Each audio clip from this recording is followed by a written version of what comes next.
Howdy, it's Kyle talking about some strange and silly place names in the US and Canada. With about 370 million people between the two countries, there are bound to be all kinds of places and small towns that have some pretty silly names. And in this video, I'm going to take a look at some of the strangest ones. There are lots of videos and websites with lists like this, so what I did was I went to some of these lists, and I'm not going to be including in this video some of the towns that showed up on all of those lists. So I'm not going to be including Boring, Oregon, or Accident, Maryland, Truth or Consequences, New Mexico, Hell, Michigan, or Intercourse, Pennsylvania. They'll show up on all those lists, but the ones I'll be talking about here do show up on some of the lists and websites, but they're not quite as well known. And also, all of the ones in this video are actual places. They're census places that people actually live in. So some of these lists will include places that are they're ghost towns, or maybe just an intersection of two roads, not really a place where people live, but these are all actual towns. But yeah, let's take a look at some interesting place names in the US and Canada. I'm going to start off with one that's near and dear to my heart, and that's Soddy Daisy, Tennessee. When my wife and I first moved to Chattanooga, this is where we moved to. It's a suburb about 20 minutes north of downtown. When you first hear the name, you might be thinking it has something to do with the ground or turf or gardening, but no, not at all. Where the word Soddy comes from was not known for sure. It's either the Cherokee name for the creek that runs through the area, or it's a reference to William Sodder, who was an early settler in the region. And the Daisy part of the name came from it being the first name of the daughter of a prominent businessman in the region.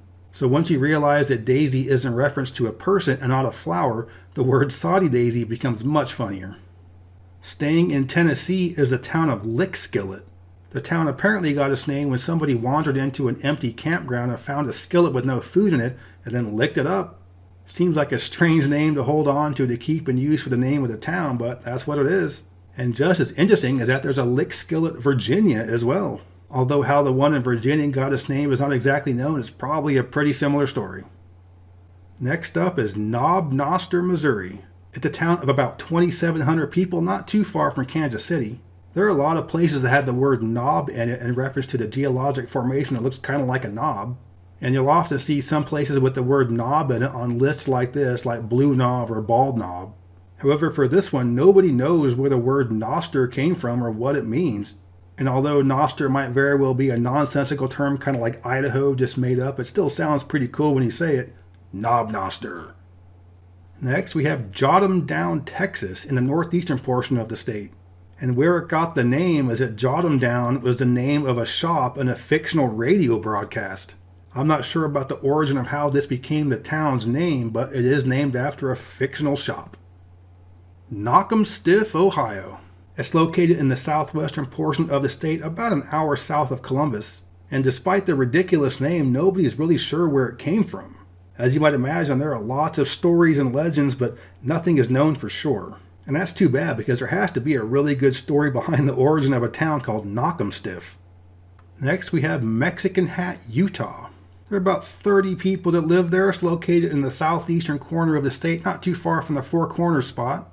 And it takes its name from a pretty cool looking hat-shaped rock formation in the area. It's probably the best part of the country to see rock formations in weird shapes, and this one looks like a Mexican hat. Not too far from that, just across the state line, is Mexican Water, Arizona. The town is located in the Navajo Nation, but like a lot of the other towns mentioned in this video, it's not really known for sure how it got its name. The best explanation is that there was a small Mexican community located near an old, now since dried up well. Staying in Arizona, there is a town called Y. There are 148 people that live there. It's located in the southwestern portion of the state. And it takes its name because it's located at a Y, like the letter Y, intersection of two highways. And somewhere along the line, the letter Y became the word Y. Next, there are two towns called Why Not, one in North Carolina and one in Mississippi. The one in North Carolina got its name because people in that town couldn't decide what to name the town, and ended up going with just Why Not. How the one in Mississippi got its name is not quite known, but it's probably a pretty similar story. Nantyglo, Pennsylvania. It's located in an area that was settled by people from Wales, and Nantyglo is Welsh for a ravine of coal. However, it sounds more like a cleaning product. Make your Nanty shine with Nantyglo. Next, we have Bad Axe, Michigan. If you think of the lower peninsula of Michigan as shaped like a mitten, Bad Axe is located in the thumb. And people from Michigan actually refer to this part of the state as the thumb. There are about 3,000 people that live there, and it's a county seat. Apparently the name came from when settlers were camped there trying to find a spot to build a new town, and all they had was a bad axe. Sounds like a strange way to name a town, but at least nowadays you can say, wow, that town is bad axe. And here we have Placentia, California. It's mostly a bedroom community located in Orange County in the LA metro area, and there are about 52,000 people that live there. The name of the town comes from a Latin word meaning a pleasant place to live. That's a fine name for a town. However, there's no way you can hear the name of this town and not first think human birth. Going up to Northern California, there's a town called Rough and Ready. It's a town that was settled during the gold rush times in the 1840s, and there are about 900 people that live there today. The town took its name from Old Rough and Ready, which was the nickname of Zachary Taylor, who was president at the time the town was founded. But being that it was a gold rush town, and gold rush towns were known for being pretty Wild West, Rough and Ready was probably a very appropriate name. Next up is Muscle Shoals, Alabama. This is arguably the most well-known town on this list. There are about 16,000 people that live there, and if you're into old music, you've almost certainly heard of Muscle Shoals. It was the home of some legendary studio musicians that played backup on many well-known records back in the 1960s. The town is located in the northwestern portion of the state right along the Tennessee River and a part of the river where many mussels would congregate. And I mean mussels in terms of the freshwater mollusks. However, the mollusk, the animal, is spelled M-U-S-S-E-L. And yet somehow the mussel in the town's name is spelled like the body part. Next up we have Zap, North Dakota. It's located in the western part of the state. There are about 220 people that live there. And this is yet another one where the origin of the town's name isn't really known for sure, but it's probably coming from a family name of Zapp, Z-A-P-P. And in doing the research for this video, I realized that Zap, North Dakota was home of like a hippie riot back in the 1960s. Now let's go up to New York in a town called Handsome Eddie. This is located in the Catskills in the southern portion of the state, right along the Delaware River. And at first you might think it was named after some hot guy named Eddie, but it's almost certainly in reference to a river eddy, which is where you have a little pocket along the river where the flow is going in the opposite direction. And if you're a whitewater paddler, you know about using eddies to your advantage. And apparently the eddy right around where this town is a pretty good looking one. And now let's head into Kentucky, the state where I found more strange names than any other one. First is a town called Hell for Certain. This is located in the southeastern portion of the state in the rugged Appalachian area. There's a Hell for Certain creek that runs right through there as well. And settlers named it that because the topography was very difficult to get around. I'm not sure why you would settle down in a place you thought to call Hell for Certain, but there it is. Also in Kentucky is the town of Stab. It's located in the central part of the state, and it's a big area for caves and karst topography.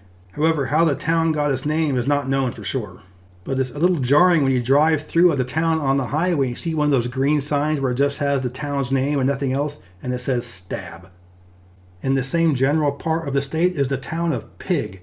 This is located near Mammoth Cave National Park, and just like Stab, it's pretty funny when you drive through and see just that small green sign with nothing but the town's name on it, and it says Pig.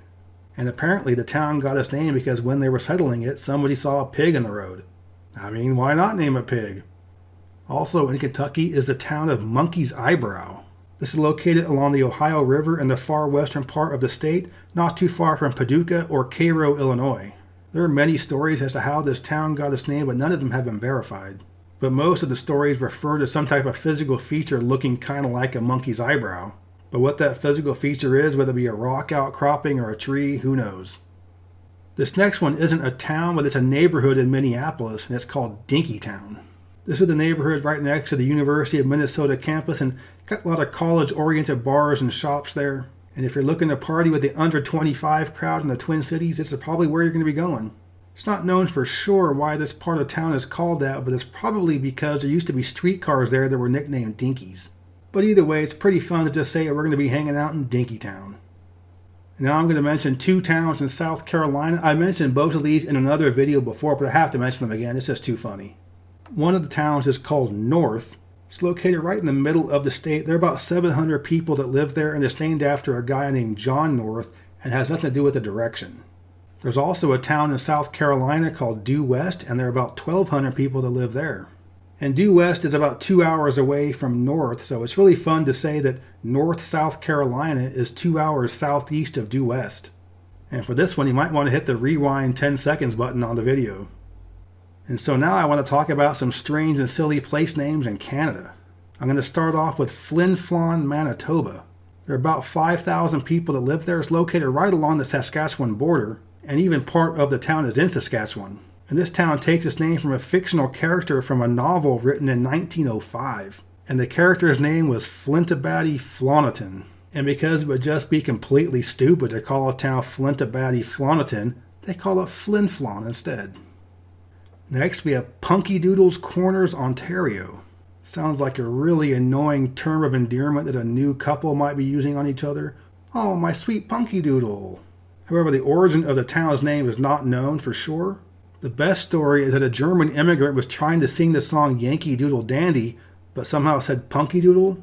That sounds pretty dubious to me, but either way, Punky Doodles Corners, Ontario exists. Next, we have Saint Louis du AA, Quebec. It's one of only 2 cities in the world that officially has an exclamation point as part of its name. Now in French, the H of the ha-ha would not really be pronounced, so it would be Saint Louis du AA, sort of. But when they put the exclamation points on it, you can't help but think laughter. And the term "ah" is in reference to a way to keep people off of your property. Instead of building a wall, you build a big divot in front of your property, and that allows you to have a clear line of sight out front without having a big wall. So it's almost like a dry moat. Next, we've got Meat Cove, Nova Scotia. This is the northernmost point of the province. I've never been there, but it looks really beautiful in photos. It's yet another one where the origin of a name isn't quite sure, but Meat Cove sure does sound pretty cool. Maybe hunters were secretly stashing food away, or maybe where they piled dead bodies. Either way, it's a meat cove. And what Kentucky is for the US in terms of strange place names, Newfoundland is the one for Canada. We'll start with the town of Happy Adventure.